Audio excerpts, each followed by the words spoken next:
करियो ग्रंथ करण पुरखा याते मिले समाज सब पावे निज पद जे निज भाव सदा सुख निज नो करो प्रकाश जे गंभीर भव दुख तनि करे छे सताना।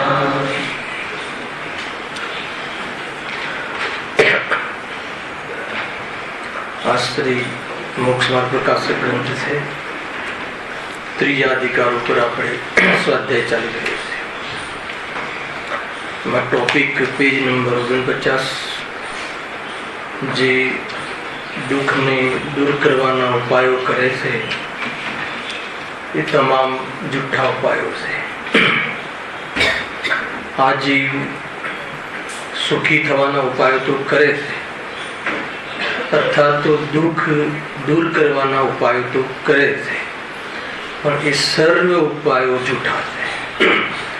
કેમ જૂઠા છે એની ચર્ચા આજે થશે, પરંતુ એ બધા ઉપાયો જૂઠા છે એની સિદ્ધિ કરવી છે। શું ઉપાય કરે છે અને કેમ જૂઠા છે? આ જીવ વિષય ગ્રહણ કરવાની ઈચ્છા કરે છે। ટૂંકમાં એમ માને છે કે હું સર્વ પદાર્થોને જાણું અથવા બધા જ જ્ઞેયોની જાણકારી રાખું। સાંભળજો બરાબર, રાખું થીમ શું છે? બધા જ પદાર્થોની જાણકારી રાખું તો સુખી થઈ જાઉં। જાણકારી રાખવા પાછળનો ઉદ્દેશ શું છે? એને પ્રાપ્ત કરું, પછી એમાં લીન થઈ, એટલે એના તરફ જે કલ્પના કરી છે એમાં લીન થઈ અને ભોગવું અને સુખી થવું। આ એની માન્યતા છે સુખી થવાની। અને એના માટે વિષય ગ્રહણ કરવા અર્થે ઇન્દ્રિયોના માધ્યમથી વિષય ગ્રહણ થાય છે, એટલે ઇન્દ્રિયોને પ્રબલ કરવા માટે પ્રયાસ કરે છે। લખ્યું પણ છે કે ભોગવવાની શક્તિ વધે, વિષય ગ્રહણ કરવાની શક્તિ વધે ઇન્દ્રિયોના માધ્યમથી, એટલે ઇન્દ્રિયોને પ્રબલ કરવાના ઉપાય કરે છે। બીજું કે ઇન્દ્રિયોને વિષય આપે, સામગ્રી આપે, સંયોગો આપે, અને સંયોગો આપી અને પછી ભોગવી અને સુખી થવાય છે એમ માને છે। આ બેની માન્યતાઓ છે। એટલે સામગ્રી ભેગી કરવાના ભોજન આદિ ખેદ ખિન્ન થઈને પણ સામગ્રી ભેગી કરવાના ઉપાયો કરે છે। બે કરી સર્વ પદાર્થોને જાણવાની ઈચ્છા, વિષય ગ્રહણ કરવાની ઈચ્છા, અને વિષય ગ્રહણ બરાબર કરી શકે એના માટે શું ઉપાયો કરે છે? બરાબર ઇન્દ્રિયોને પ્રબલ રાખે, આંખ બરાબર હોય, કાન બરાબર હોય, બહાર એની ફેસિલિટી બરાબર મળે, બરાબર નવા ક્લાસીસ, બરાબર ઊંચામાં ઊંચા ક્લાસીસ હોય એને મેળવે, એવી જાતિના ઉપાય કરે છે। ત્યાં સુધી આપણે આવ્યા। શીઘ્ર વિષયોને જાણવાની, એની સાથે સન્મુખ થવાના પ્રયાસો કરે, સ્મરણ આદિ રાખવાના પ્રયાસો કરે, અને સ્મરણમાં રહે એ માટે બદામ આદિ, ટોનિક આદિ, અનેક પ્રકારની ઔષધિ આદિનું સેવન કરે, યાદ રહે એના માટે। વિષય ગ્રહણ કરવાની શક્તિ વધે એ માટે આ બધા ઉપાયો કરે છે। પણ વિષય ગ્રહણ કરવાની એટલે જાણવાની શક્તિ એનાથી વધે એનો ભ્રમ છે। કેવી રીતે વધે છે એનો ઉપાય આગળ બતાવે છે, પણ આ એને ભૂલ પડી ગઈ। આ જાણું, અહીંયાથી જાણું, અહીંયાથી જાણું, અહીંયાથી જાણું, આ જાણી લઉં, આ જાણી લઉં, એને જાણવાની આસક્તિ છે। અહીંયા જાણું, અહીંયા જાણું। એનું ઉદાહરણ જોવું હોય તો સૌથી સરળ સમજી શકાય એ માટે ઉદાહરણમાં રિમોટ, બરાબર? રિમોટ હોય ને 100 ચેનલ ભરી છે, 100 ચેનલ।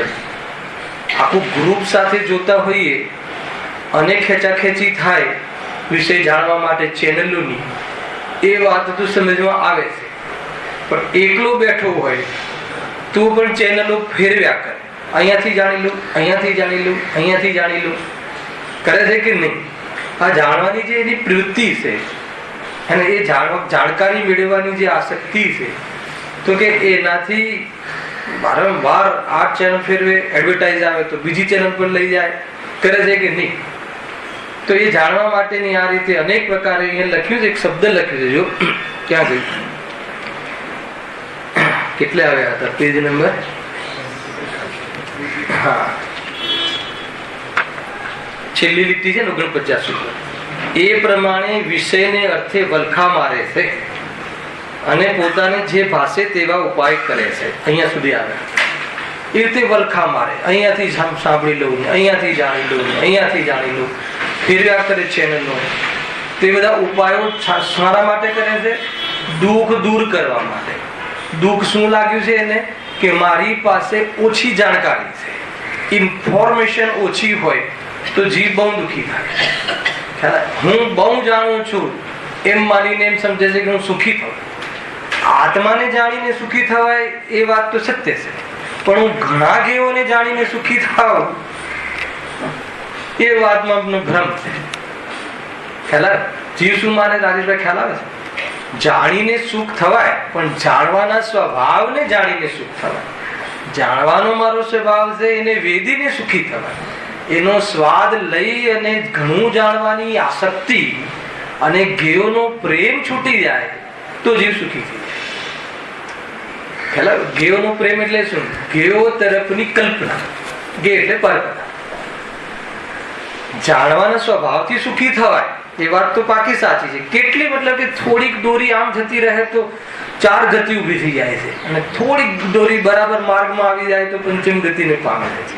પંચમ પારિણામિક ભાવ ચાલે એ રીતે. પારિણામિક ભાવ છે જ્ઞાન, ત્રિકાલ સ્વભાવ છે જ્ઞાન, શુદ્ધ સ્વભાવ છે જ્ઞાન, અને જ્ઞાયક. જ્ઞાન એટલે જ્ઞાયક જ્ઞાન છે, આત્મા છે, કેમ કે આત્મા જ્ઞાનથી બનેલું છે. સીધો સીધો હિસાબ છે ને. સમીકરણ પકડાય છે. સાની જાણકારી? બહુ જાણી. આપણે એમ લાગે ને, આપણને એવું નથી લાગતું બધું બહુ જાણતો હોય મહાન. કેવલ જ્ઞાની પ્રભુ 3 કાળના 3 ત્રિકાલવર્તી પદાર્થોને જાણે છે, લોકાલોકના, એટલે મહાન છે. ખ્યાલ કે 3 ત્રિકાલવર્તી પદાર્થોને જાણવા છતાં સ્વરૂપમાં લીન રહે છે, એટલે મહાન છે. તમે જરા પકડી લો, વાત સાચી છે, બહુ મહાન વૃદ્ધિ છે, જ્ઞાનની પૂર્ણતા છે, ના નથી, પણ એ આનંદમાં રહે છે. એમને પૂછો કે તમને શાનો મહિમા છે? લોકાલોકને જાણે છે એનો મહિમા છે કે પોતાના શુદ્ધાત્માનો જ્ઞાયક સ્વભાવનો મહિમા છે? એટલે મજામાં છે. બહુ લોજિકલ છે ને. આપણામાં પણ જાણે કોઈ વિતરાગી હોય, કોઈ વિશુદ્ધિ વાળો જીવ હોય, સમજો, કોઈ શાંત પ્રકૃતિ વાળો જીવ હોય, એના કરતા વધારે ભણતો હોય, હે ને, વધારે ભણ્યો ગણ્યો હોય, એ પણ લૌકિક શાસ્ત્રજ્ઞની વાત નથી કરતો, એ બી કમ્પેરિઝનમાં કોઈ ઘણા શાસ્ત્રોનો સાર કાઢતો હોય અને કોઈ લૌકિકમાં અન્ય જ્ઞેયોનો વિશેષ વિશેષજ્ઞ હોય, તો આપણે મહિમા શાનો આવે? ત્યાં પણ ખ્યાલ આવે, કોઈ શાસ્ત્રનો વધારે જાણકાર હોય એનો મહિમા કરવો, એમ મારા કહેવાનો અર્થ નથી.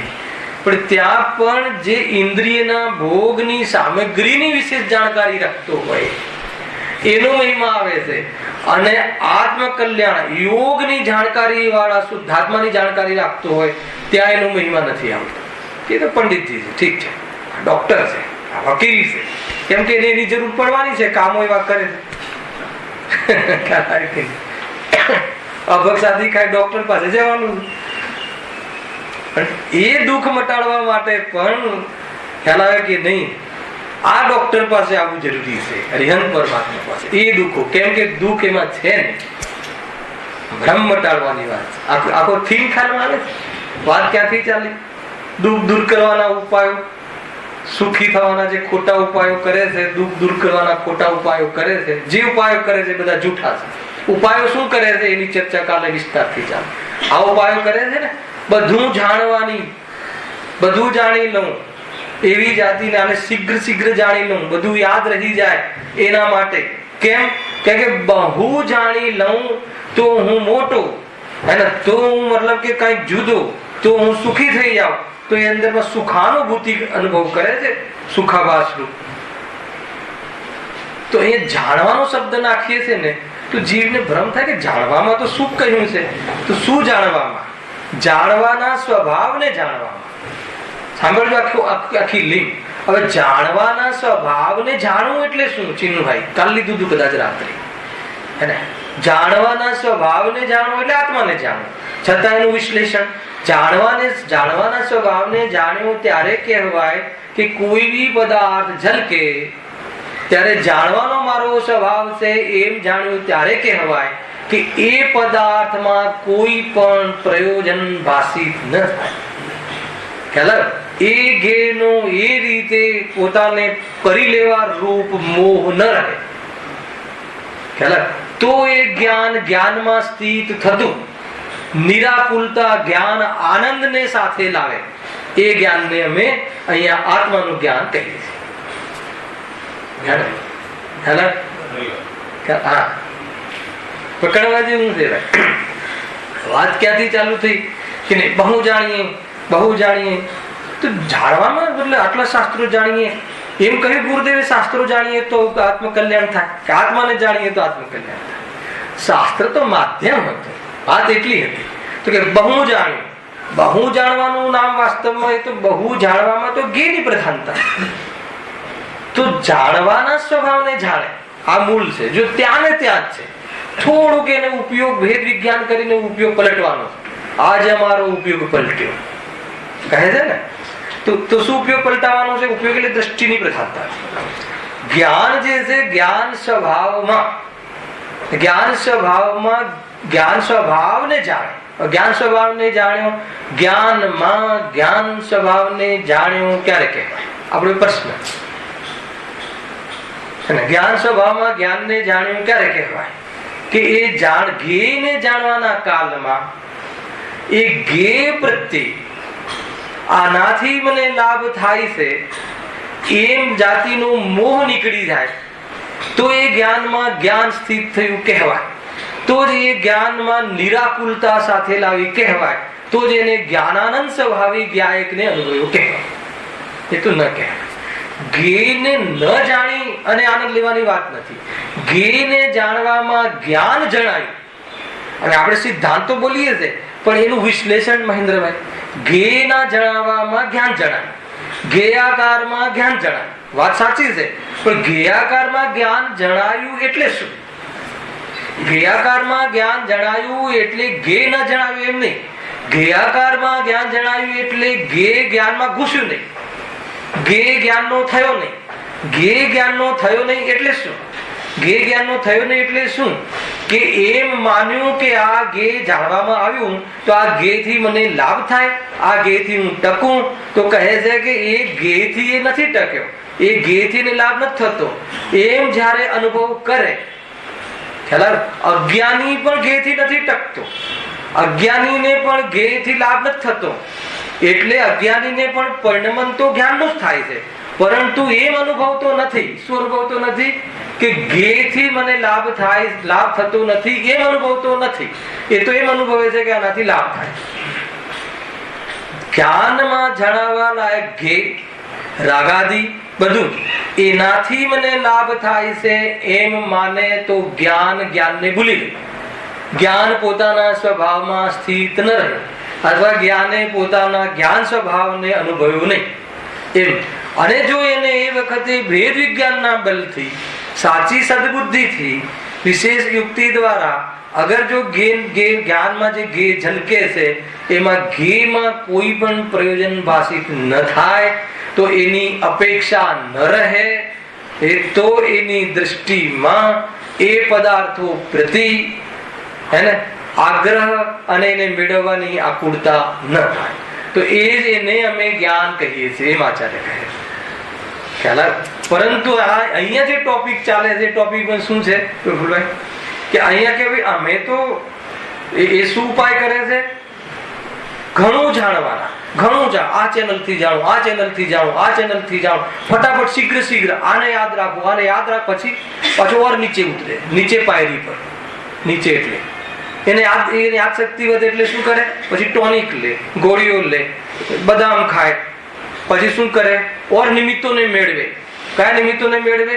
ઓર સારા ક્લાસીસ, ઊંચા મતલબ ટીચર્સ, અનેક પ્રકારના ટ્યુશન્સ. હેલા ગજબ છે. જ્ઞાન ક્યાંથી આવે છે? જ્ઞાન કેવી રીતે? જ્ઞાન શક્તિ, વિષય ગ્રહણ કરવાની શક્તિ માં, એ વિષય ગ્રહણ કરવાની શક્તિ પહેલા તો શું કામ વધારે છે? ભૂલતા નહીં આ ટોપિક. આમાં જેનો બેઝ છે, જે આધાર પર હું વિષય ચર્ચા કરી રહ્યો છું, એ નહીં ભૂલતા. વિષય ગ્રહણ કરવાની ઈચ્છા શું કામ કરે છે? કે જાણકારી લઈને આ પદાર્થમાંથી જે કલ્પના કરી છે ને એને ભોગવવા. એટલે હવે જાણકારી લેવા બધા જ પદાર્થોની જાણકારી લઈ લો, અને પછી બીજું એનું સેવન કરવું ઇન્દ્રિયોના માધ્યમથી, એની સામગ્રી મેળવું. આ ચીજની પહેલા જાણકારી લઉં, એમાં કેટલા ફેટ છે ને કેટલી આ વિટામિન છે ને કેટલું આ છે, અને પદાર્થમાં કેટલા ડિગ્રીમાં આ થાય ને કેટલી આમાં ઠંડકમાં અનુકૂળ રહે ને કેટલી ગરમીમાં અનુકૂળ રહે. આ બધું શું કર્યું? એને ઇન્ફોર્મેશન, સૂચના, જ્ઞાન દ્વારા એને શું કર્યું? જાણકારી લીધી. અને આ જાણકારી એમાં પાછી એક રોગે ઘૂસી જાય છે, હું બહુ જાણું છું. હેલો, તો અભિમાન ચડી ગયું. અરે તું જાણવાના સ્વભાવ વાળો છે, અને જાણવાના સ્વભાવ વાળો છે એમ જાણ્યું ક્યારે કહેવાય? કે હું બહુ જાણું છું, મેં ઘણા ગયોને જાણ્યા, એ તરફથી નિવૃત્ત થઈ જાય. કોણ? ઉપયોગ અને દ્રષ્ટિ. તો શું કહેવાય? તો કે એને જ્ઞાનમાં જ્ઞાન સ્થિતિ. પણ એમ નથી જાણતો. દ્રષ્ટિ એમ થાય ને કે ભાઈ એને ખ્યાલ જ્ઞાન આ પદાર્થ જાણવામાં આવ્યો તો એ તો મોહ છે ને, કે આમાંથી મને લાભ થશે, તો દ્રષ્ટિ તોડી લીધી. હવે દૃષ્ટિ તોડી લીધી તો ઉપયોગ ત્યાં જામતો જ નથી, ઉપયોગ ત્યાં રમતો જ નથી. જાણવાના કાળમાં પણ ઉપયોગને કઈ જચતું જ નથી. ઉપયોગમાં ઉપયોગ જ જચે છે. બહુ પ્રયોગાત્મક વાત છે. ખ્યાલ? તો શું થાય? ઇન્ફોર્મેશન એ જાણકારી લેવા માટે મથે છે. બરાબર? હવે એ એટલા માટે કે આની જાણકારી લઈને આ પદાર્થનું ગ્રહણ કરું. તો બીજો રોગ શું છે? કે આ પદાર્થોને ભેગા કરું. તો ભેગા કરવા માટે શું કરે છે? આખું જીવન જાણકારી લે છે અને એના પાછળ ઉપાયો કરે છે, જે ઉપાયો એની બુદ્ધિમાં સૂચતા હોય એ પ્રમાણે. તો અહીંયા શું કહે છે? કે એ જે બધા ઉપાયો જે છે એ તારા જૂઠા છે. આપણે ત્યાં સુધી આવ્યા હતા. વિષય ગ્રહણ કરવાની તારે શક્તિ વધારવી હોય એના માટે એ પહેલું લીધું છે. હવે એના માટે જો તારે ઉપાય કરવો હોય તો એ ઉપાય જૂઠા છે. કેમ? જુઓ, કારણ કે પ્રથમ તો એ બધાનું એ જ પ્રમાણે થવું પોતાને આધીન નથી. એટલે શું બધું થવું અને શું બધું પોતાને આધીન નથી? એમાં લખ્યું ને, એ બધું થવું એમ કહીને આગળનો આખો વિષય, એ જ બધું થવું. પ્રથમ તો એ બધાનું એ જ પ્રમાણે થવું. એ બધાનું એટલે એ બધી સંયોગો, સામગ્રી હેને તારા આધીન રહેવી, તને મળવી, તને ઉપલબ્ધ થવી. એક તો એ, અને એ બધાનું એ રીતે એટલે શું? એ રીતે એટલે બદામ ખાઈને, એ રીતે એટલે ટોનિક પીને તારી વિષયને જાણવાની શક્તિ વધે, એમ તો થતું નથી. ખ્યાલ? આખું આમ આની લિંક છે આ એક શબ્દની, તો મજા આવશે, નહીં તો વિષય નહીં સમજાય. કારણ કે પ્રથમ તો એ બધાનું એ જ પ્રમાણે થવું પોતાને આધીન નથી. પોતાને એટલે આપણા આધીન નથી, આપણી ઈચ્છાને આધીન નથી. આપણી ઈચ્છા તો એવી છે કોઈ વિશેષ જ્ઞાનની જાણકારી લઈ લો, કરણાની યોગની ઈચ્છા. ખ્યાલ? તો એ કરણાની યોગની જાણકારી થવી એ ઈચ્છાને આધીન છે. તો કોને આધીન છે? એક તો તત્સમયની જ્ઞાનની યોગ્યતાને આધીન, ઉપાદાનની ઓળથી, અને નિમિત્તની ઓળથી એ સંબંધી કર્મના ક્ષમના આધારે છે. હે ને? એ રીતે છે. સ્વ આવરણ એના પર જે આવરણ છે, આવરણ હટે, અથવા તો એ સંબંધી જ્ઞાનાવરણીય કર્મનો ક્ષમ થાય. એ દ્રવ્ય ક્ષમ અને ભાવ ક્ષમ. એ સમયે જાણવાની જ્ઞાનની યોગ્યતા ઈચ્છાના આધીન જાણવું થાય છે એમ નથી. જાણકારીમાં લેવું હોય તો રીતે દરેક પદાર્થોમાં લાગુ પડશે. બધા પદાર્થોનું મળવું. આપણને તો ઈચ્છા થાય કે દુનિયાનું બધી જ ચીજો, બધા સારા સારા ડાયમંડ્સ ને આ બધું મારા ઘરમાં જ હોવું જોઈએ. આપણી તો ઈચ્છા એમ થાય હે ને, દુનિયાના સારા સારા એરિયાના સારા સારા મકાનો મને જ મળવા જોઈએ. તો કે એ તારી ઈચ્છા છે, પણ એ મળવું એ તારે આધીન નથી. હવે કોને આધીન છે અને એ બધી ચર્ચાઓ આગળ પાછી આવવા વાળી છે. એટલે તું ઉપાયો જે કરે છે કે તું ઈચ્છા કરે અને તું પછી એની પાછળ ઉપાયો કરે, તો ઉપાય કરે ને એને તને મળી ગયું હોય એમ છે જ. જે ઉપાયો કરીએ, રોજ સવારે ફિલ્ડિંગ ભરીએ, જઈએ દુકાને, આ કરીએ, ટ્રેનોમાં દોડાદોડી કરીએ, આટલો બધો પુરુષાર્થ કરીએ, તો પછી મળે કે ના મળે? એટલા ગણિત ખોટા છે હે ને. આખી જિંદગી કરવા છતાં 2 ટાઈમના રોટલા ભેગો થતો નથી. અને કોઈ વ્યક્તિ આમાંથી કશું નથી કરતો તો એ 7 પેઢી સુધી ના ખૂટે એવી સામગ્રી મળે. શું રહસ્ય? અને એમાં આત્માને તો એનાથી સુખ સાથે દૂર દૂરનો સંબંધ નથી. એ તો એકો આત્માને સાચા સુખ સાથે આને જરાય સંબંધ નથી. આ બધું મળવા છતાં એને ભૂલીને કોઈ વાત નથી અહીંયા. આખું ગણિત મૂકજો, આખું થીમ છે, બરાબર ઉપયોગમાં સેટઅપ કરજો આને, બેસશે બરાબર. શું કહે છે કે મહાકઠિન છે. શું કઠિન છે? કારણ કે પ્રથમ તો એ બધાનું એ જ પ્રમાણે થવું હે ને, પોતે ઈચ્છા પ્રમાણે સામગ્રી ભેગી કરવી, તો એ પ્રમાણે થવું, અથવા બરાબર જ્ઞાનની વિશેષ શક્તિ વધે, જાણકારીની વિષય ગ્રહણ કરવાની શક્તિ વધે, અને શું કરીને? કસરત કરીને. ખ્યાલ આવે કે નહીં? તો કહે કે એ પ્રમાણે થવું, એ કહે છે કે એ તારે પોતાની ઈચ્છાને આધીન, અર્થાત એ પદાર્થોને આધીન નથી. બતાવો કોઈ છોકરાને ઇન્ડિયાના સર્વશ્રેષ્ઠ ક્લાસીસ કરાવીએ તો નંબર 1 લાવે કે ના લાવે? તો કહે છે કે એટલા માટે એને એટલું જ્ઞાન વધવું એ ક્લાસીસને આધીન નથી. ખ્યાલ આવે? ઘણી વાર મને એમ થાય કે આપણે બધા ઉપાદાન વાળા એને આપણા છોકરાને સારા ક્લાસમાં કેમ મૂકીએ છીએ? ઉપાદાનથી કાર્ય થાય એ જ છે ને. આપણે તો એ જ શીખ્યા છીએ ને, એ જ આપણો ઘટ છે. ખ્યાલ? એ પણ એની જગ્યા એનો બી એક અલગ એંગલ છે. ખ્યાલ? માની લો કે આત્માનું કલ્યાણ આત્માથી થાય છે, તો દેવશાસ્ત્ર ગુરુમાં ચોઈસ કેમ? જયારે નિમિત્તથી થતું જ નથી તો ખ્યાલ? પણ એ ગઈકાલે બહુ વિષય ચાલ્યો આપણે રાત્રિમાં કે એ તો એની ગાઈડલાઈનમાં, તારે કોની ગાઈડલાઈનમાં પુરુષાર્થ કરવો, એટલા માટે નિમિત્તનો એટલો ત્યાં ઉપકાર કહો, એની અસ્થિનું અહીંયા શાસ્ત્રમાં એનું વર્ણન એટલા માટે આવે. મતલબ એનો અર્થ એવું ક્યાં કહ્યું કે એનાથી કાર્ય થાય છે? જીવ જોડી દીધું કે એનાથી કાર્ય થાય છે. ફલાણાનો છોકરો આ ક્લાસમાંથી લઈ આવ્યો તો મારો છોકરો આ ક્લાસમાંથી કેમ ના લાવ્યો? તો કે ભણશે, એ મહેનત કરશે, એની વાત છે, સામાન્ય કથન છે, તો લાવશે. ક્લાસ એને નહીં લાવ્યા એટલે કાર્ય તો ઉપાદાનથી થાય છે. બીજું અહીંયા ઘુસાડવાની વાત નથી. કાર્ય તો ઉપાદાનથી થાય છે. બરાબર ધ્યાન રાખજો આ ચીજ. પણ કહે છે કે આપણે જે બહારમાં ચીજો એકઠી કરીએ છીએ અને અથવા જ્ઞાન, અહીંયા 2 ટોપિક ચાલી રહ્યા છે. એક તો પદાર્થોને હું ભેગા કરું, કેમ કે એ નેમ છે કે પદાર્થો મારી પાસે ઓછા હોય તો દુઃખી. સમજો, દુઃખ દૂર કરવાના ઉપાયો કરે છે તો પહેલા દુઃખ શું લાગે છે એને?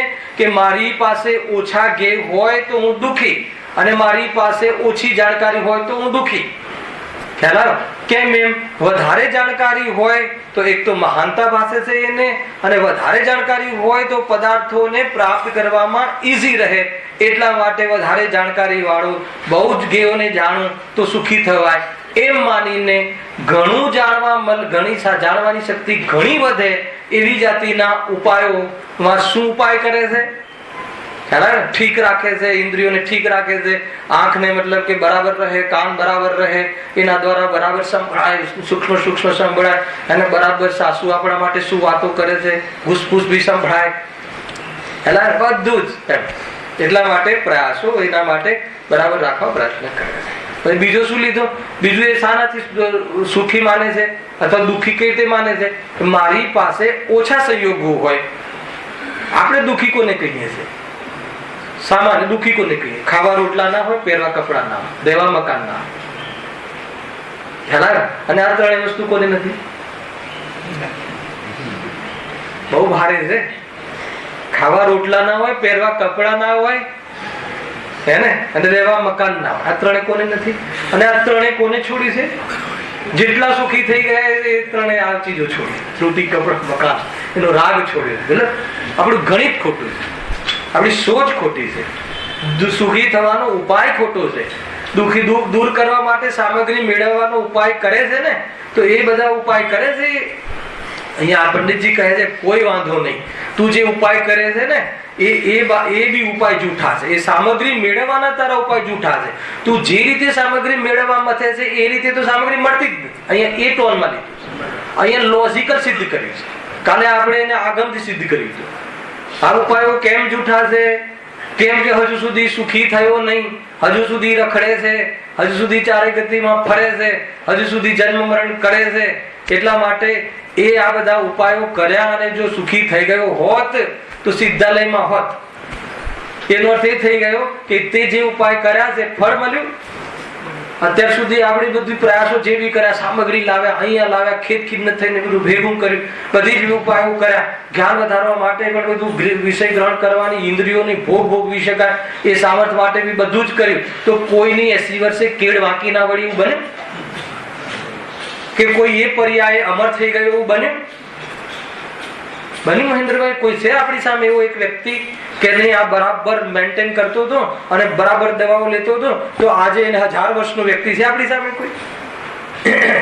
અરે એ વખતે લાખો વર્ષનો હોય તો બી અનંતકાળ સુધીનો કોઈ છે વ્યક્તિ નથી. એનો શું થઈ ગયો કે તું જે રીતે આયુ વધારવા માંગે છે, ખ્યાલ કે નહીં? વચ્ચે હતું પેપર, એક એવી ગોળી નીકળવાની છે કે એક ગોળી ખાય તો 30 વર્ષ આયુષ્ય વધી જાય. લોકોની લાઈન લાગી જાય. મૂર્ખ બનવામાં તો શું છે? આત્મા અનાદિ અનંત છે, નથી ગમતું અને આ પર્યાયને હું અનંતકાળ સુધી રાખું તો કહે છે કે એ બસ બહુ છે. ખ્યાલ? શ્વાસ ધીરે ધીરે લઈએ ને તો આયુષ્ય વધે. કેમ કે માની લો કે 1000 શ્વાસ તમારા નક્કી કર્યા, કોણે? બ્રહ્માએ. હવે એનું આયુષ્ય વધારવું હોય તો એ શ્વાસ ધીરે ધીરે લઈએ તો 1000 શ્વાસનો આયુષ્ય સમય વધે કે ના વધે? કેવા ગણિત સાંભળ્યું છે કોઈ દિવસ?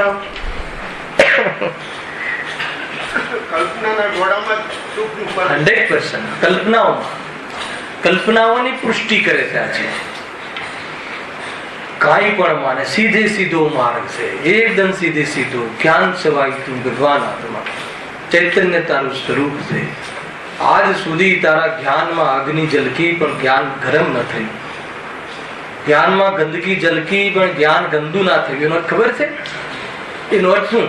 આપણે જો એ નથી સમજતા, એનો અર્થ એ કે અજ્ઞાનીની આંખ પણ અગ્નિને જાણે તો આંખ ગરમ નથી થતી. એમ અજ્ઞાની પણ એના જ્ઞાનમાં ભલે એમ માને કે હું શરીર, તો પણ એ જ્ઞાનમાં શરીર ન પ્રવેશ્યું. એનો અર્થ એ થઈ ગયો કે શરીર આવવાથી તું જન્મ્યો ને જવાથી મર્યો એવું તારા જીવ, એવું તારું સ્વરૂપ જ નથી. એનો અર્થ એ કે હું ક્યારે મરતો નથી. ક્યાંથી જ્ઞાન વસ્તુ? એનો અર્થ કે તું અનાદિ અનંત, એને ખરેખર સદાકાળ અસ્તિત્વમય દ્રવ્યમય સત્તા છે. એ રીતે કહે. કેટલું જોરદાર! મતલબ કે આપણને કોઈ વરદાન મળી ગયું હોય અને એવી જાતિનું આ સિદ્ધાંતનો રસ છે. હર સમય ભય, હર સમય ભય, હર સમય ભય. થોડું છાતીમાં દુખે તો એમ થાય કે હું ગયો. થાય છે કે નહીં? ગજબ છે. જાય છે, મરે છે જીવ. હર સમય જોવાની વાત છે ભાઈ. જો ક્યાં હતા આપણે, અને કોઈ એને આધીન નથી. બહુ વિચાર કરવા જેવું છે. આ મહાકઠિન છે. કારણ કે પ્રથમ તો એ બધાનું એ જ પ્રમાણે થવું પોતાને આધીન નથી. સારી ચાલે છે વ્યાખ્યા. તું જે ઉપાય કર્યા છે, કરી રહ્યો છે, એ બધા જૂઠા છે. કયા ઉપાય કરી રહ્યો છે, શાના માટે કરી રહ્યો છે, ને શું કરી રહ્યો છે, એની ચર્ચા ઘણા શનિ રવિથી થઈ ગઈ. ખ્યાલ આવે કે નહીં? બધા ઉપાય કરી રહ્યા છે ને, વિષય ગ્રહણ કરવાની શક્તિ વધારવું અને વિષયની મતલબ સામગ્રીઓ વધારવું, એ સામગ્રીને એકને ભોગવીને એટલે શું, એનું લક્ષ્ય કરીને અને એની કલ્પનાને ઠારું, એટલે કે એની કલ્પનાને હું એક પ્રકારથી એ કલ્પનાને હું રસ પૂરો કરું. તો કહે છે કે ખેર, વાત ત્યાંથી કે ખેર તું જે ઉપાય કરે છે સુખી તો પેલા નથી થતું નથી, છતાં આપણે એ એંગલથી વિચારીએ કે એના માટે તું જે કરે છે વિષય ગ્રહણ કરવાની શક્તિ વધારે, એના માટે તું જે ઉપાય કરે છે એ ઉપાયથી થાય ખરું? એ ઉપાયથી અચ્છા, અને વિષયો સામગ્રી મેળવવા માટે તું અનેક પ્રકારની છલ કપટ આદિ કરે, શું એનાથી સામગ્રી મળે ખરી? સામગ્રીથી સુખ તો મળતું જ નથી, અને કોઈ અન્ય ચીજો કરવાથી વિષય ગ્રહણની શક્તિ વધતી જ નથી, પરંતુ એ બધું પણ તારે આધીન છે. ચલો હું કહું કે ચલો ચિનુભાઈ વાત માની લો એક વખતના માટે, આમની સ્ટાઇલ છે, કઈ વાંધો નહીં, ચલો માની લઈએ કે તમને દુનિયાની બધી વસ્તુઓ મળી જાય અને એ મળી જાય, તમે સુખી થઈ જાઓ, માની લીધું, અને એ બધી વસ્તુઓ મેળવવાના તમે જે પ્રયાસો કરો છો એ પ્રયાસોથી પહેલા એકવાર વિચાર તો કરો કે મળે છે? પહેલા તો એ વસ્તુ મળે છે અને પછી કહેશે ચલો મળી ગઈ, એમાં એક શબ્દ નાખશે કર્મ ઉદયથી મળી ગઈ, તારા પ્રયાસથી નહીં, પેલા એ સિદ્ધિ કર. મળી ગઈ તો શું તારી આકુલતા મટી? એનો અર્થ એ થઈ ગયો કે તારા પ્રયાસો એને મેળવવા માટે પણ ખોટા છે, અને કદાચિત મળી તો એમાંથી સુખની કલ્પના કરે છે એ પણ ખોટી છે. તો એનામાં એટલે તું શું કર કે તારી ઈચ્છાઓનો ભાગ કર. છેલ્લા આના પર લઈ આવ્યા છે એમને, એટલે તું જે બધી ઈચ્છાઓ અને કલ્પનાઓ કરે છે મટાડી દે.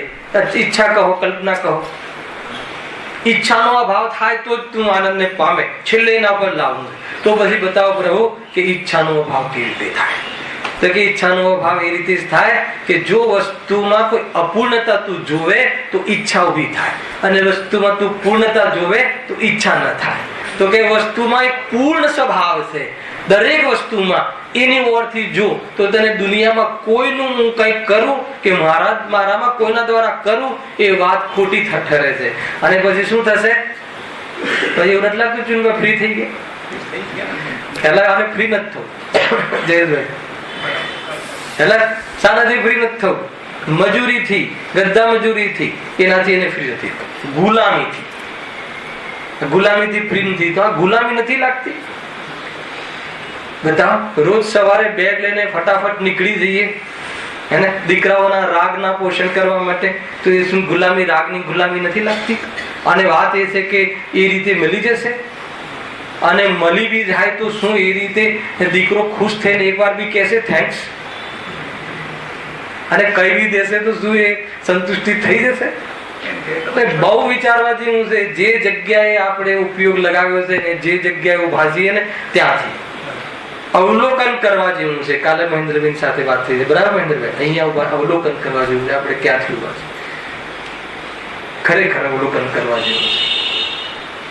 મને ઘણી વાર વિચાર આવે કે તત્વની જે લીલા છે ને અપરંપાર છે, જોરદાર છે. તત્વનો અભ્યાસ રાખો, એક એવી જાતિના વિષયો બનાવો કે માની લો કે શરીરમાં રોગ આવી જાય તો શું વિચારો, કોઈ પેમેન્ટ ના આપે તો શું વિચારો, સાસુ બહુ મતલબ કે બહુ દાટે, બહુ ધમકાવે તો શું વિચારો, આ બધા પ્રસંગો બને છે ને. તો એ વખતે તત્વનો અભ્યાસ કેવી રીતે કરવો એની એક નોટ્સ બનાવો. તમને તત્વનો ઉપયોગ કઈ રીતે કરવો, તત્વના કયા એંગલથી વિચાર કરવો કે જેથી કરીને આ બધી જ સિચ્યુએશનોમાં આકુલતા ન થાય, એવી જાતિનો પ્રયોગ કરો. બનાવજો એકવાર, વિચાર કરજો. ખ્યાલ આવે કે નહીં? માની લો કે શરીરમાં રોગ થાય તો પહેલા શું વિચારવું કે સ્વભાવમાં રોગ નથી થતો, પછી કર્મની ઓરથી પણ વિચારો, છતાં જે શરીરમાં રોગ થયો છે એ કર્મ ઉદયને આધીન છે, બીજાના કારણે નહીં. ફલાણાએ મને આમ કર્યું એટલે મને થયું એમ નહીં. બધી જગ્યાએથી મુક્તિનો સ્વાદ આવવો જોઈએ. હવે ચાહે કર્મની ચર્ચા કર કે ચાહે કર્મ રહિત આત્માની ચર્ચા કર, એની ઓરથી તત્વનો વિચાર કર. હર જગ્યાએથી તું છૂટો છે એમ અનુભવ કર.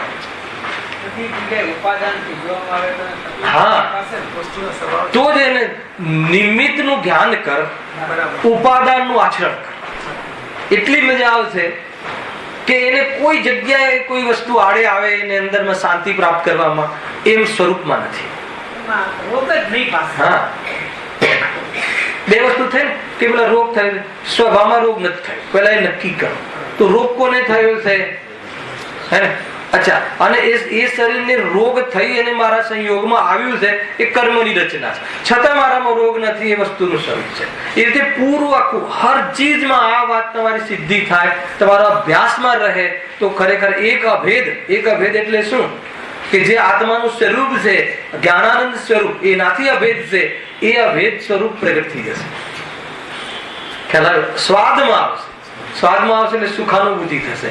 કોઈ જગ્યાએ કોઈ ઉપયોગ ખંડ થઈને વાસ્તવમાં રાગનો અનુભવ નહીં કરે. કોઈ ગેમાં અટકવાની વાત જ નથી. જ્ઞાનમાં રહે ને, સરળ છે ને, ગેમાં અટકે છે એ તો બધી જ્ઞાન દ્રવ્ય સ્વભાવ એને સ્વાદમાં નથી આવતું. એ રીતે જોરદાર વાત છે. જો એક લીટીમાં કેટલી રીતે કેટલા બધા ખુલાસા છે. કારણ કે પ્રથમ તો એ બધાનું એ જ પ્રમાણે થવું એ પોતાને આધીન નથી. તારા કારણ કેમ જૂઠા છે ભૂલી ના જવાય લીટી, એટલે હું વારંવાર કહું બધા કારણ કેમ જૂઠા છે કે તું ચાલ એ કારણ મેળવ, એ બધી સામગ્રી મેળવ અને આત્મામાં એક વિષય ગ્રહણ કરવાની શક્તિ વધારવા માટે બધું કર. તો કહે છે કે પહેલા તારે આધીન છે. મોટા ક્લાસમાં તારા દીકરાનું એડમિશન મળી જવું એ તારી ઈચ્છાને આધીન છે. આના બહુ કરોડપતિ છે, આ છે તે છે, 50 લાખનું ડોનેશન આપે તો પણ નથી મળતું, તો કે તારે આધીન છે? તો કે બધું તારે આધીન નથી. તો પછી કેવી રીતે વધે છે? વાંચો હવે જો. કદાચિત કર્મ ઉદય અનુસાર એ જ પ્રમાણે વિધિ મળી જાય તો પણ સાંભળી દો બરાબર.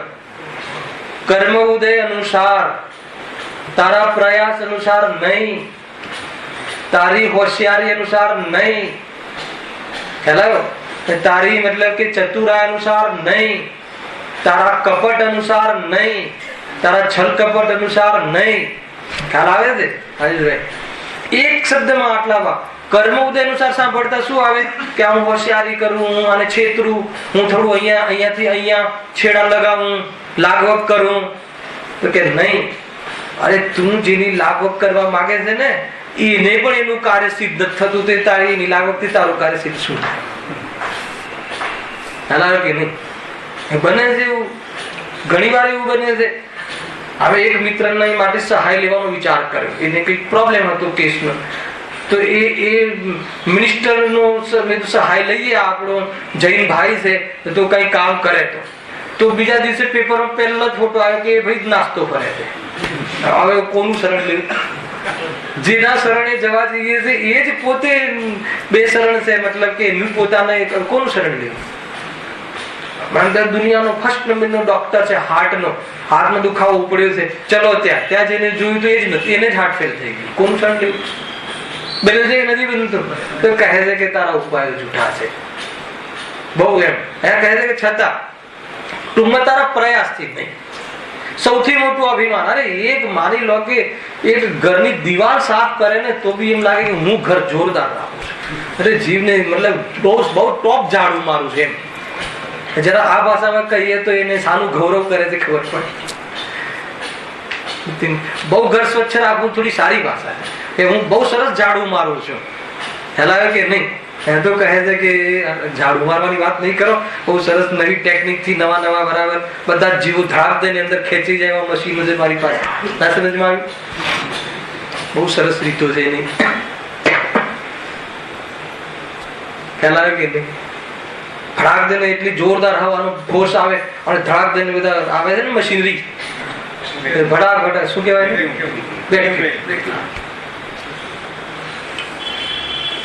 ચરણાનું યોગ બહુ શીખવા જેવું છે. ખ્યાલ આવે કે નહીં?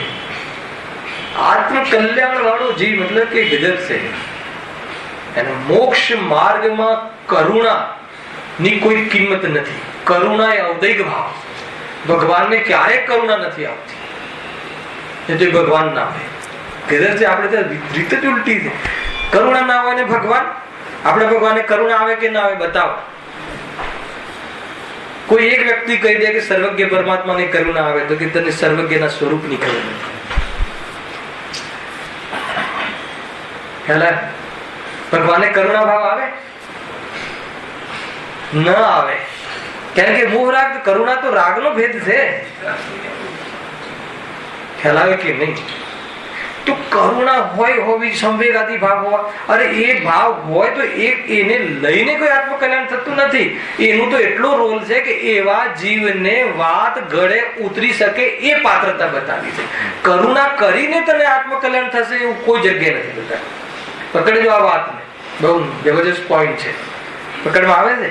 એને કરુણા કરી, આ કરી, કરુણા કરવા, અરે કરુણા કરવાથી ધર્મ થતો નથી. જેના હૃદયમાં કરુણા હોય છે એને આ દેહથી ભિન્ન આત્મા અને હું ભગવાન છું ને નામે ભગવાન છે વાત જલ્દી ગળે ઉતરે એવી પાત્રતા થાય છે.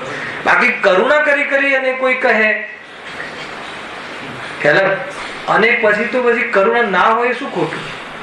જયારે એની જરૂર નથી તો પાત્રતા નહીં ખુલે અને કરુણા કર કરશે તો કહેશે કે આત્મકલ્યાણ નહીં થાય, અને કરુણા નહીં હોય તો પાત્રતા નહીં થાય. આખું એટલું બેલેન્સ છે. ચરણાનો યોગ ને દ્રવ્યાનો યોગ ને બધાનો યોગ, બહુ જોરદાર વાત છે. ક્યાંથી વાત નીકળી? કર્મ ઉદય અનુસાર. ખ્યાલ આવ્યો કે નહીં? ટોપિકમાં સમય બહુ જોઈશે અને શાંતિથી જઈએ ને રાજેશભાઈ. એમ છે ઘણી વાર મને એમ થાય કે કોઈ કહે કે એક પેરેગ્રાફ જયારે શનિ રવિ આવે ત્યારે આજ ચાલતો હોય તે સારું ને, એકાદ ખાડો પડી જાય તો એ વાંધો નહીં. ઘણા એમ પણ કહે વાંધો નહીં, તમારા પરિચયમાં જોઈન્ટ થઈ જશો, બરાબર કે લાગે? જોઈન્ટ થઈ જવાય. અરે જોઈન્ટ થઈ જવાશે પણ જેટલું ગયું એટલું તો ગયું ને. કઈ ગયું નથી એવું સમજવાનો અવસર ગયો ને. કઈ નથી ગયું એવું સમજાઈ જાય એ જીવ અહીંયા ક્યાં હોય? પેલા કે મારું બધું જતું રહે છે એવી જગ્યાએ ઉભો રહે તો કઈ જતું રહ્યું નથી મારું એ કેવી રીતે સમજાશે? અને આ સમજી ગયા પછી કદાચિત એ અવસર આવે તો પણ મારું કઈ ગયું નથી એનો સ્વાદ લેશે. એવા આટલી બધી વાતો છે, સામાન્ય વાત નથી ભાઈ. બરાબર છે કે નહીં? બહુ પ્રયોગ વાળી વાત છે. બહુ વાત એ છે ને એ શું કહે? કર્મ ઉદય અનુસાર. કર્મ ઉદય અનુસાર કદાચિત કર્મ ઉદય અનુસાર એ જ પ્રમાણે વિધિ. કઈ પ્રમાણે વિધિ મળી ગઈ?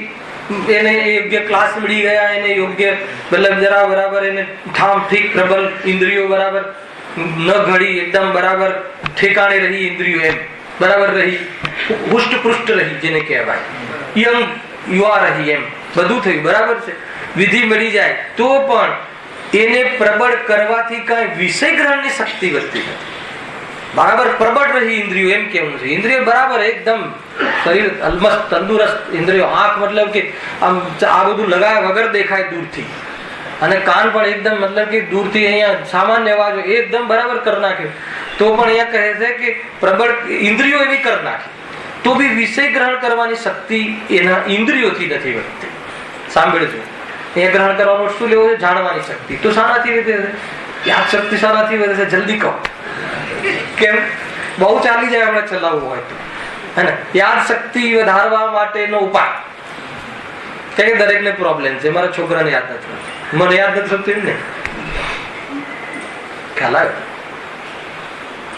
મને યાદ નથી રહેતું, મારા છોકરાને યાદ નથી, બહુ ઓછું યાદ રહે છે. ખરેખર અગર એવું કોઈ પેમ્પલેટ બહાર પાડીએ કે યાદ શક્તિ વધારવાના ઉપાયો કાલનો વિષય છે, કાલે વિષય છે, કાલે આનાથી ડબલ પબ્લિક આવી. હું મારે બતાવું કે જ્ઞેય શક્તિ કેટલી છે. આમાં જ્ઞાન છે, ભાવના મહિમા થોડી રહે છે. એ રીતે સમજો. વિષય ગ્રહણ કરવાની એમ શક્તિ વધતી નથી ઇન્દ્રિયોને પુષ્ટ કરવાથી. તો શાનાથી વધે છે? સાંભળજો, એકદમ લોજિકલ. એ તો જ્ઞાન દર્શન વધવાથી જ વધે. આમાં શું સમજ પડી? જ્ઞાન દર્શન વધવાથી જ વધે. જ્ઞાન દર્શન શાનાથી વધે? જાણવા જ્ઞાન દર્શન વધે, ઉઘાડ વધે, જ્ઞાનનો ઉઘાડ બહુ વધે તો વિષય ગ્રહણ કરવાની શક્તિ પણ વધે. તો કે ઉઘાડ કેવી રીતે વધે? અહીંયા લખ્યું છે. પણ એ તો શું કે એ કર્મના ક્ષમને આધીન છે. નિમિત્ત તરીકે આધીન એટલે કોઈ એને લઈને આ કામ થાય છે નિમિત્ત પ્રધાન છે. હજુ કેવું છે કાંઈક એ કર્મના ક્ષમને આધીન છે. જુઓ, જોડે થોડો બ્રેક આપો. જુઓ, કોઈનું શરીર પૃષ્ઠ હોવા છતાં તેનામાં એવી શક્તિ ઓછી જોવામાં આવે છે. અને કોઈ એકદમ જોરદાર મતલબ કે બધી રીતે લઈ લો વિષય એની મતલબ ઇન્દ્રિયો હુષ્ટ પુષ્ટ હોય અને બહારમાં બધો યોગ હોય તો બી ઓછી જાણવાની શક્તિ ઓછી હોય છે. અને કોઈ એકદમ દુબળો પતલો હોય, લખી દેજો, તથા કોઈનું શરીર દુર્બળ હોવા છતાં એકદમ માયકાંગલો હોય, એકદમ પતલું, શ્રીમદ રાજચંદ્ર જેવું, અને જ્ઞાનમાં નંબર 1 છદ્મસ્તોમાં, એ પોઝિશનમાં એને સતાવધાની કહેવાતા હતા. કેટલી સ્મરણ શક્તિ હે ને, ગજબની વસ્તુ છે. જાતિ સ્મરણ જ્ઞાન હે ને, 100 પ્રશ્નો એક સાથે કહી દો, એક બધા બોલી દે, પછી ફટાફટ એક પહેલો પ્રશ્ન તમારો આ તો એનો જવાબ આ, એવી રીતે સતાવધાન એક સાથે મતલબ જવાબ આપી શકે, એ રીતનું ધ્યાન, એટલી મેમરી. એમ ખ્યાલ છે એમને છેલ્લે એ મેમરીનો લોકો લાભ લેવા માટે એટલું ડિસ્ટર્બ કરતા, તો એમનું એ ઉઘાડ વિશેષ જ્ઞાન એમને આત્મા આરાધનામાં બાધક બનવા લાગે. ખ્યાલ આવે છે કે નહીં? બાધક બનવા લાગ્યું ને, એ લોકોની લાઈન લાગી જતી, આમ છે તેમ છે, અમને અમારું બતાવો, અમારું આ કહો તે કહો, હાથ બતાવવા વાળાની લાઈન લાગી જાય. એવું છે જો, એમાં આત્મકલ્યાણ નથી. આત્મકલ્યાણ તો સહજ જ્ઞાન, સ્વપર ભેદ વિજ્ઞાન, એટલે જ માત્ર જો વિષય ગ્રહણ એ તો જ્ઞાન દર્શન વધવાથી પણ એ કર્મના ક્ષયક્ષમને આધીન છે, થઈ ગયું. તથા કોઈનું શરીર દુર્બળ હોવા છતાં તેમાં એવી શક્તિ અધિક જોવામાં આવે છે, તો બી વિષય ગ્રહણ કરવાની બહુ શક્તિ હોય, જોરદાર પાવરફુલ હોય છે. એક તો શરીર દુર્બળ હોય, સાંભળજો, અને બીજું બહારમાં એને કોઈ ફેસિલિટી ના, રોડની લાઈટ ઉપર ભણતો, રોડ લાઈટ, તો બી વિષય ગ્રહણ કરવાની શક્તિ બોર્ડમાં ફર્સ્ટ નંબર. આવું કમસે કમ મેં 3 થી 4 વાર સાંભળ્યું છે આટલા વર્ષોમાં, જેટલું મને ખ્યાલ છે ત્યાં સુધી, કે એ વ્યક્તિની પાસે કોઈ ફેસિલિટી નહીં, ક્લાસીસ નહીં, અને સ્ટ્રીટ લાઇટની નીચે અભ્યાસ કરે, અને એનો આજે બોર્ડમાં ફર્સ્ટ નંબર આવે. લોકો આંગળી નાખતા જોતા થઈ જાય કે મારા છોકરાને 10 લાખ રૂપિયા આપીને ટ્યુશન કરાવ્યા, તો કહે છે કે ટ્યુશનથી વિષય ગ્રહણ કરવાની શક્તિ નથી વધતી.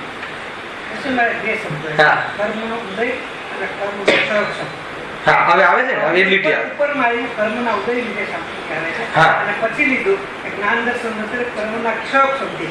કર્મનો ઉદય અને કર્મનો ક્ષયક્ષમ, એ બેનું ડિસ્ટિંગ્વિશ. હા, વાંધો નહીં. કર્મનો ઉદય અને કર્મનો ક્ષયક્ષમ, એટલે કર્મનો ઉદય જે છે ને, એમાં તો જ્ઞાનાવરણીય કર્મનો ઉદય, એ તો એમાં એને જ્ઞાન નથી ઉઘડતું, અને જ્ઞાનાવરણીય કર્મનો ક્ષયક્ષમ, એના નિમિત્તથી જ્ઞાનનો ઉઘાડ થાય છે. એ રીતે લેવું છે. હવે જયારે જ્ઞાનનો ઉઘાડ લઈએ તો એ ભાવ ક્ષયક્ષમ થાય, ખ્યાલ. અને જયારે કર્મનો ક્ષયક્ષમ લઈએ ત્યારે એ દ્રવ્યનો ક્ષયક્ષમ થાય. એક દ્રવ્ય ક્ષયક્ષમ, એક ભાવ ક્ષયક્ષમ. અને ઉદયમાં તો આત્માને જ્ઞાન જ નથી થતું. અને કેમ નથી થતું? કેમ કે એની યોગ્યતાથી નથી થતું, અને નિમિત્તમાં જ્ઞાનાવરણીય કર્મનો ઉદય. પણ એમાં આપણી સભામાં કાળ કાર્ય વાળું તો કોઈ નહીં હોય એવું માનીને હું ચાલું છું. નિમિત્તનું જ્ઞાન કરાવવા અર્થે સમજાવું કઈ રીતે? નિમિત્ત વગર, અને વ્યવહાર વગર નિશ્ચયને કેવી રીતે બતાવો? મજબૂરી. માનો કે અહીંયા બધાને જ્ઞાનમાં ડિફરન્ટ છે, કેમ? તો કેવી રીતે સમજાવું? જે દેખાય છે એનાથી નથી સમજાવતા, અને જે નથી દેખાતું એનાથી સમજાવવું પડે. કર્મ દેખાતા નથી, પણ આપણે એમ કહીએ તમારે જ્ઞાનાવરણીય કર્મનો ઉદય બહુ છે, એટલે તમને જ્ઞાન ઓછું છે. આમને જ્ઞાનાવરણીય કર્મનો ક્ષયક્ષમ બહુ છે, અને એટલે એમને જ્ઞાનનો ઉઘાડ ઘણો છે. એ રીતે સમજાવવું પડે, બહુ મજબૂરી છે. વ્યવહાર વગર નિશ્ચયને બતાવવું કેવી રીતે? બહારનું પેકિંગ જોઈને અંદરના માલનો નિર્ણય કરાવવો પડે છે. શું કરે? એ રીતે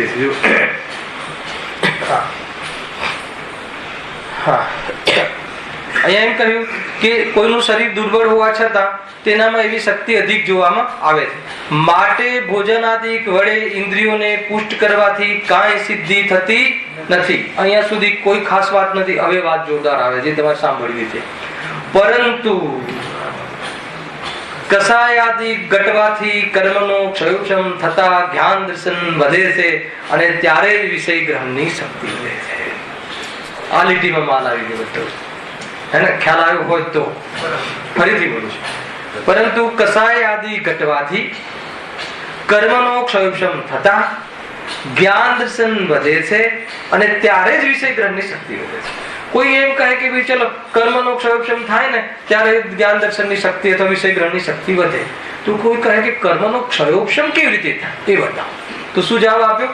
વિષય કસાય ઘટવાથી કે બહુ ભણવાથી. એ જવાબ આપ્યો. આ એના ઘણા મતલબ કે આના પ્રમાણ છે. જેમ કે એક લોજિક થી પ્રમાણ લઈએ કે જેને તીવ્ર કસાય રહે છે એની બુદ્ધિ બૂઠી થઈ જાય છે, એનું જ્ઞાન વિસ્મરણ થઈ જાય છે. તમે જોજો, આપણને બહુ ક્રોધ આવે તો બધું ભાન ભૂલી જઈએ છે ને, તો જ્ઞાન શું થઈ જાય છે? કસાય મંદ હોય તો વિચાર વિમર્શ કરીને ઉકેલ લાવી શકે. એટલે કસાયની મંતામાં જ્ઞાન ડેવલપ થાય છે. કસાયની મંતાથી નહીં, કસાયની મંતાના કાળમાં જ્ઞાનનો ખુલાસાનો અવસર વિશેષ રહે. એક તો આ કહ્યું. બીજું પંડિત ટોડરમલજીના ઘણા અધિકારમાં એમ લખ્યું છે કે કોઈ પુણ્ય કર્મના ઉદયથી જીવ સંઘી પંચેન્દ્રિય થયો. આમાં પણ આ જ સ્વાદ છે. શું કહ્યું? કોઈ પુણ્ય કર્મનો ઉદય એટલે શું? કસાયની મંતાથી.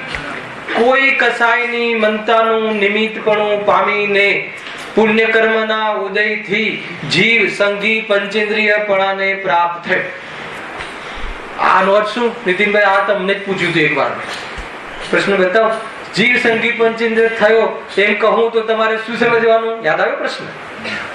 પ્રશ્ન યાદ નથી? મેં પ્રશ્ન પૂછેલો તમને.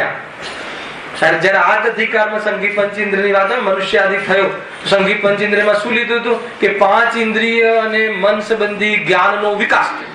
જયારે કોઈ કહે કે તું સંઘી પંચેન્દ્રિય છે તો આપણે ઇન્દ્રિયો પર લક્ષ નહીં જવા દેવાનું. હું કાન વાળો, નાક વાળો, મૂછ વાળો એમ નહીં.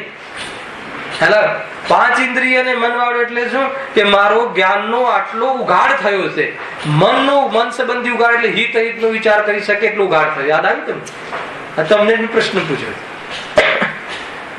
એ છે. તમે કયું શર્ટ પહેર્યું એ સંબંધી મને ક્ષયક્ષમ નથી રહેતો, પણ કયો પ્રશ્ન પૂછ્યો એ સંબંધી ક્ષયક્ષમ રહે. એટલે દરેક જીવને અલગ અલગ ક્ષયક્ષમ હોય. અને કોઈને કયો પ્રશ્ન પૂછ્યો યાદ ના રહે, પણ કઈ સાડી પહેરીને આવ્યા હતા યાદ રહે. અને આ ફરીથી પહેરીને આવે એ પણ યાદ. ગજબ છે આના જ્ઞાનની બલિહારી. દુઃખી થવાના માર્ગ જ્ઞાનને દુઃખના કારણોમાં લગાડી દે જીવ સ્વયં.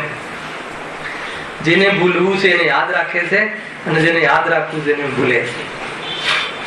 તમને એવું નથી લાગતું તમે એક વાક્યમાં પછી ઘણું બધું કહી દો છે? બહુ ઉપયોગી છે ભાઈ. એને આ બધું તો બહુ જોયું, જોનારાને ન જોયો એટલે તારા શોકના પ્રસંગો ચાલુ રહ્યા.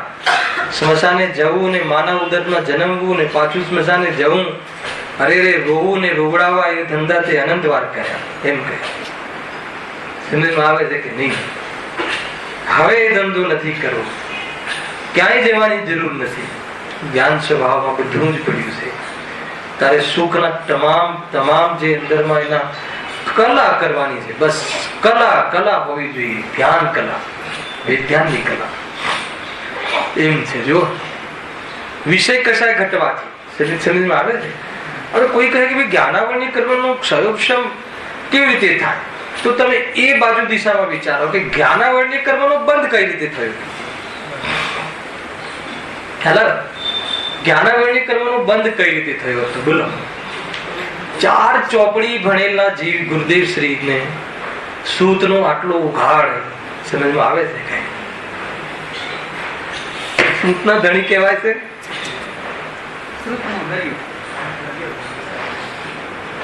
સર્વશ્રુત દ્વાદશાંગ વાણીનો સાર એક લીટીમાં જો સામે વાળો વિચક્ષણ બુદ્ધિ વાળો અને તૈયારી વાળો જીવ હોય તો એમ લાગે કે ભગવાન આત્મા બોલે છે.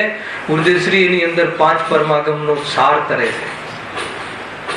એ રીતે તાકાત હોવી જોઈએ કાઢવાની અંદર. બહુ જોરદાર. ગુરુ શિષ્યની એ લિંક મળી જાય તો બધા સાથે સિદ્ધાલયમાં જાય. ખરેખર આ રીતે બહુ જોરદાર છે. સમજમાં આવે છે?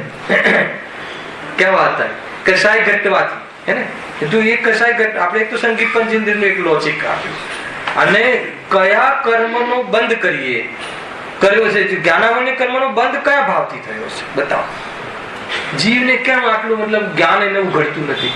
તો કહે છે કે એને જ્ઞાનમાં અંતરાય બહુ કર્યો છે. એક તો સ્વયંને જ્ઞાન સ્વરૂપ નથી માન્યો, એ તો જોરદાર અંતરાય. પોતાના માટે, અને બીજાને પણ જ્ઞાનમાં અંતરાય ઉભો કરે. બહુ જોરદાર વાત છે. એટલે કોઈ બી મતલબ જે ઈર્ષા ભાવ હોય ને કે આ બધું રાગદ્વેષ મોહથી જ થાય છે. જ્ઞાનને રોકાઈ જવું, જ્ઞાનનું ન ખુલવું, એમાં નિમિત્ત મોહ રાગદ્વેષ જ છે. આ બહુ જાણી જશે અને એનું નામ ન આપે, કોઈની પાસે શીખ્યા હોય તો કહેવામાં સંકોચ કરે કે હું નાનો થઈ જઈશ. આ લખ્યું કયા કર્મના આશ્રવથી એને જ્ઞાનાવરણીય કર્મનું બંધ થાય છે. તત્વા સૂત્રમાં એક એક કર્મ સાથે આની વાત કરી છે. કયા કર્મનો આશ્રવ થયો, તે કયા કર્મ, તે કયા ભાવ કર્યા, તો કે તે આ ભાવ કર્યા. કોઈ મતલબ કે કોઈ આ જાણી જશે, આને ખબર પડી જશે, તત્વની વાત. લૌકિક વાત તો ના કહે તો શાબાશ, થેન્ક યુ. પરંતુ તત્વની વાત કે આને ખબર પડી જશે. ઘૂસઘૂસ કરે પણ બીજી વિચારી દેરાણી જેઠાણી ઓછી ખબર પડતી હોય તો એને કહે નહીં. આમાં એ જ્ઞાનાવરણીય કર્મનો બંધ થાય છે, એમ શાસ્ત્રમાં લખ્યું છે. આ રીતે છે. ખ્યાલ આવે છે કે નહીં? છુપાવે મતલબ ખબર પડતી હોય તો કે આ જાણી જશે. કોઈ ન જાણે. તમને બતાવું એક વર્ષ ફૂલ સાંભળજો બરાબર રાજેશભાઈ, એને થોડી કઠોર વાત છે. માની લો કે તમે અહીંયા એક થેલી મૂકીને ગયા, જગ્યા રોકીને બહાર 15 મિનિટ માટે બહાર જવા માટે, તો કહે છે કે એમાં જ્ઞાનાવરણીય કર્મનું બંધ પડે. સમજમાં આવે છે? કોઈ બીજો ન બેસવો જોઈએ. શું મતલબ કે ગુરુદેવ કહે છે કે એક એક જીવ, આજે કે બધા જ જીવ ભગવાન છે ને બધા જીવ ભગવાન થાવ, એટલી કશાયની મનતા વાળા જીવને એને ખાલી બોલીને નહીં, સ્લોગન કહીને નહીં, અંદરમાં એવું ભાષણ થાય, એ જીવને પૂરું શ્રુત ખુલી જાય. એ જીવને પૂરું શ્રુત ખુલી જાય છે, નહીં તો ન ખુલે. શ્રુતનો સાર ખુલી જાય. સમજમાં આવે છે કે નહીં? માની લો કે અહીંયા આપણે બધા બેઠા છીએ અને અહીંયા આજે એક બાળક આવ્યો પાઠશાળાનો, ફર્સ્ટ ક્લાસ, આમ તૈયારી કે આજે ભાઈનું સાંભળ્યું છે, વિચાર કર્યો છે. હવે તમે છોકરું સમજીને જ્યાં ઓલા અંકલને ઓલી ખુરશી આપી આવો, જ્યાં ઓલું શાસ્ત્ર લઈ આવો, તો એમાં જ્ઞાનાવરણીય કર્મનું બંધ પડે. કોઈ એ તમને એમ લાગે કે જીવને શું સમજવું છે, મારે સમજવું છે, એને શું સમજવું છે? કોઈના જ્ઞાનને રોકવામાં જાણે અજાણે જે પણ આપણા પરિણામ થયા હોય એના નિમિત્તથી જ્ઞાનાવરણીય કર્મનો બંધ થાય છે અને એનો ઉદય આવે છે. તો એટલી કશાયની તીવ્રતા રહી. એમ કહે છે. આ બધી વાત સમજવા છે. બહુ બધી એમ કશાયની મનતા એટલે કે એવું નથી કેવું કે કશાયની મનતાથી જ્ઞાન. કશાયની મનતામાં જીવ વિચાર કરી શકે છે, અને જો એ વિચાર કરે, તત્વનો વિચાર કરે, અને આપણે ત્યાં તો ઘણા ઉદાહરણ છે હે ને. કુંદકુંદે સ્વયં એમને આ 5 પરમાગમનું જ્ઞાન કઈ રીતે ખુલ્યું? બધાને એમનો ઇતિહાસ ખબર છે? હણાવે કે નહીં? એના પૂર્વમાં ગોવાળ હતા, આખું લખે છે એમાં શાસ્ત્રમાં. ગોવાળ હતા, આગ લાગી તો એક ઝાડની નીચે એક અસમિસાર કે કોઈ બી ગ્રંથ બિરાજમાન હતો. તો કોઈ ગ્રંથ જીનેન્દ્ર જીન ધર્મનો કોઈ ગ્રંથ બિરાજમાન હતો, તો એ ઝાડ એટલું સુરક્ષિત રહ્યું, બાકી બધું જંગલ સળગી ગયું. તો એમને એમ લાગ્યું કે ગોવાળનો જીવ હતો, કોઈ વિશેષ બુદ્ધિ હતી નહીં, પણ એટલી અંદરમાં કશાયની મનતા થઈ કે નહીં, આ કોઈ મહાન ગ્રંથ છે, સાંભળજો, મહાન કોઈ વસ્તુ છે, અને જે કોઈને ઉપયોગી આવેલું છે, અને એમ લઈને કોઈ સાધુને પણ આપી દીધો ગ્રંથ કે આ કોઈ, મને તો આમાં ખબર પડતી નથી. જુઓ, ખબર પડતી નથી. સાંભળજો, મને આની કાંઈ મને વાંચતા આવડતું નથી, પણ આ કોઈને કામ આવે એવું છે એમ સમજીને એકાદ ચોપડી પણ આપવાનો ભાવ આવે તો એને કશાયની બનતા કહે. આ કોઈ અલૌકિક વાત છે અને મારો પુરુષાર્થ નથી ચાલતો ને મને એટલી સૂઝ નથી પડતી, પણ આ કોઈ અલૌકિક વાત છે એવા ભાવથી અને સ્વપરના ભેદ વિજ્ઞાનની બુદ્ધિ ખુલી જાય. કેમ ખુલી જાય છે? કેમ કે એને એ જાતિનો વિચાર તરત એને કોઈ નિમિત્તમાં જાણવા મળે તો વાત બેસી જાય છે. એવા જીવની વાત બેસી જાય અને એનું જ્ઞાન ખુલી જાય. અને પછી એમ લખ્યું ત્યાં એમાં આપણે પ્રથમાની યોગમાં કે એનું નિમિત્ત પણ પામીને એવા જાતિનો મતલબ કે એને બંધ થયો. કયા બંધ થયો? હે ને? એવો અલ્પ બંધ થયો, અર્થાત તો એ જાતિનો જ્ઞાનનો ઉગાડ થાય એવી જાતિનો એમને કર્મનો ઉદય આવ્યો. તો એ રીતે સૌક્ષમ ઘણો થાય એવી જાતિનું એમને એ પ્રમાણેનું કર્મ બંધ થયું, સાચાનું અને શુભ કર્મનું બંધ થયું. એમાં કોઈ પુરુષાર્થ નથી. સમજો, માન લો કે તમારું જે જ્ઞાન વધે ને એમાં પુરુષાર્થ નથી. પુરુષાર્થ તો મોક્ષ નો હોય છે. જ્ઞાન તો કોઈ કશાયની મનતામાં વધી જાય છે, પરંતુ એ જ્ઞાન સ્વભાવ મારો છે હે ને, અને બધા જાણે એ ભાવ સંવેગ અને આ જ્ઞાન સ્વભાવ મારો છે. પુરુષાર્થ, એવો પુરુષાર્થ કરે તો કેવલ જ્ઞાન લઈને ઉભો થાય છે. બતાવો મને કે પોતાના મોહને તોડીને કેવલ જ્ઞાન પ્રગટ થાય છે કે નથી થતું? સંપૂર્ણ મોહનો અભાવ થાય ત્યારે જ્ઞાન પૂરું પ્રગટ થાય છે. ત્યાંથી પણ સિદ્ધિ થાય છે કે કશાયની મનતામાં જ્ઞાન વધે છે અને કશાયના અભાવમાં જ્ઞાન પૂર્ણ થાય છે. જ્ઞાન ક્યારે પૂર્ણ થાય છે? 13મા ગુણસ્થાનમાં. તમામ કશાયનો અભાવ કયા ગુણસ્થાનમાં થાય છે? 12મા ગુણસ્થાનમાં, હે ને, 10માના અંતમાં, 12માના પહેલા સમયમાં. બરાબર છે? એમ લઈ લો તો સંપૂર્ણ કશાયનો અભાવ થઈ ગયેલા મહામુનિરાજને 12મા ગુણસ્થાનના અંતર્મુહૂર્ત કાલ પછી સંપૂર્ણ જ્ઞાનનો પ્રકાશ થઈ જાય, કેવલ જ્ઞાનની વૃદ્ધિ પ્રગટ થઈ જાય. એટલે કશાય મટવાનું નિમિત્ત પણ, નિમિત્ત લેવું ત્યાં પણ બે ગુણોની વચ્ચેના કાર્યો નથી. એવું નિમિત્ત નિમિત્તિક સંબંધ છે. એમ અહીંયા લખ્યું તો પછી કશાય જ્ઞાન વધારવા માટે શું થાય, શું કરવું? કશાય તો મન કરવી પડશે ને. ખ્યાલ આવે કે નહીં? સ્વરૂપનો વિચાર કરવાથી મોહની મનતા થાય છે અને જ્ઞાનનો વિશેષ ઉઘાડ થાય છે. ત્યાં સુધી આપણે ચર્ચા થઈ. હવે જે બીજો પ્રોસેસ છે કે ઠીક છે, હવે એ તો ખબર પડી ગઈ કે ઇન્દ્રિય વિષય ગ્રહણ કરવા માટેની શક્તિ વધારવાનું શું, સ્વરૂપોને જાણવું, ધ્યાન સ્વભાવને ઓળખવું, એ જ માત્ર વિષય ગ્રહણ અર્થાત તો બધા વિષયને જાણવાની. આગળ પણ લીધું હતું, તારે એ ઈચ્છા પૂરી કરવી હોય તો શું કરે? સર્વ વિષયોને જાણવાની ઈચ્છા પૂરી કરવી હોય તો કેવલ જ્ઞાન પ્રાપ્ત કરે. બરાબર? હવે પછી બીજો એનો રોગ છે ને કે તું બધા સંયોગને હું સામગ્રીને મેળવું તો કહે છે કે એના માટે પણ તે જો ઉપાયો કરે છે, મહેનત કરે છે, જે કરે છે એને લઈને નથી મળતું, શાને લઈને મળે છે એ બતાવવું છે, અને એ મળ્યા પછી બી આકુરતા નથી એ બતાવવું છે. તો પછી આકુરતા મટાડવા માટે શું કરવું? સંયોગોને ભેગા કરવા એ ઉપાય જૂઠા છે. સંયોગોને ભેગા કરવા માટે તું ઉપાય કરે છે એ પણ જૂઠા છે, અને સંયોગો ભેગા થઈને તું સુખી થઈ જાય એ ઉપાય પણ જૂઠો છે. શું કહ્યું? એને 2 મિનિટ ઉપર જઈ રહી છે પણ વિષય સમજજો. હે ને, તું સંયોગોને ભેગા કરવા માટે જે તું ઉપાય કરે છે એ બી જૂઠા છે, એ બી તને પુણ્ય કર્મથી મળે છે અને એનાથી સુરક્ષિત રહે છે અને એનાથી સુખ મળી જશે એ ઉપાય પણ ખોટો છે. બે એંગલ જોજો. કારણ કે તાકાત નથી. અગર જો આપણે પુરુષાર્થ કરીને મેળવી શકતા હોત, બહારનો પુરુષાર્થ જ નથી ચાલતો, અને બહારનો પુરુષાર્થ કરીને મેળવી શકતા હોત તો અત્યારે આપણે આવા હોઈએ. આપણી પાસે શ્રીલંકાનું તમામ સોનું ના હોય આટલા ભાવમાં. ખ્યાલ આવ્યો કે નહીં? તો કેમ નથી? તો કે પુરુષાર્થ ચાલતો નથી. તો નસીબ શું છે? કર્મનો ઉદય. ઠીક છે, અચ્છા, નસીબથી મળી પણ ગયું, પણ એનાથી સુખી થઈ જવાશે એ ઉપાય પણ તારો ખોટો છે, તો પણ આકુરતા બની રહે છે. તો ઉપાય શું છે?